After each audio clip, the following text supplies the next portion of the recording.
จำเองอย่าดึงระเบิดอ่ะอย่าดึง คุณจับจำดึงก็ดึงนี่ระเบิดครับครับดึงดิครับเอาดิดึงก็ดึงครับเพ่ครับเดี๋ยวคุยกันก่อนไม่คือลงไปให้มันแล้วมันแล้วเดี๋ยวเอาเด็ดตัวหน้าคือตรงเนี้ยเอามันน่าอย่าเพิ่ง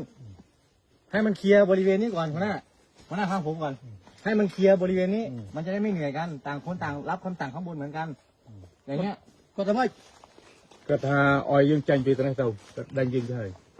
แล้วบอลเชียร์ไม่เอานั่ง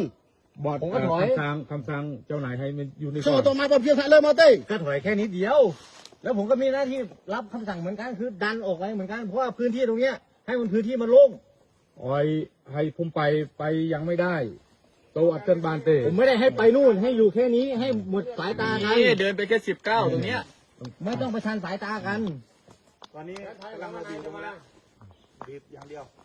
ไม่ได้กระโซทาไอ้นะไม่เวลานาโมไม่กันโมหอยไม่กันโมใหญ่ให้ออยตัวเขาไม่กันขึ้นมาแล้วเอา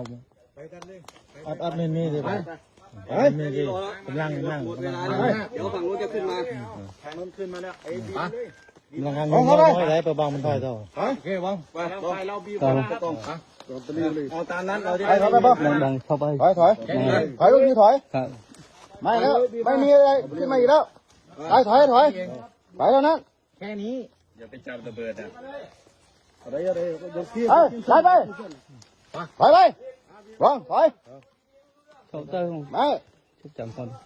คุณจะยื่นเกมอะไรนานขนาดนี้ไม่ได้ไปผู้กองไปบางก็ไม่บางโอเคมาไอพี่ไทยกำลังทางเงินเริ่มไม่ได้รถไป